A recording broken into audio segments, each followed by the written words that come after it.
Anu lecheniya qilsa bo'ladi deb bekorga vaqtingizni o'tkazmang. Tabibmi de. 10 kun qilib ketdi shunday. Bo'ldi. Hozir mana MRT'ni ko'ryapmiz. MRT'da именно L4, L5 sohasida orqa miya 90% yopilib qolgan. Bu stenoz deyiladi. 90% yopilib qolgani hisobiga sizda mana oyog'ingizdagi uvishlar, 10 metrdan ortiq yursangiz oyog'ingiz xuddi begonani oyog'idek bo'lib ishlamay qolishlar shu stenozning hisobidan. Bu birinchi masala.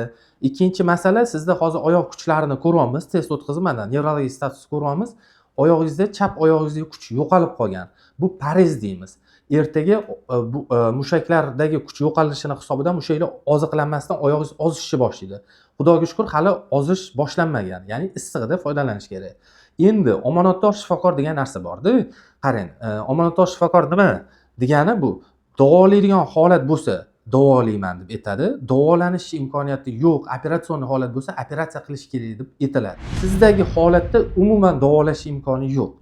1% bo'lishi mumkin shifo Allohdan, lekin 1% uchun najot qilish bu to'g'ri odamni anaqasi emas-da, xulosasi emas-da. Hozir men kimga uchrashishni yozib beraman, nomerigacha beraman.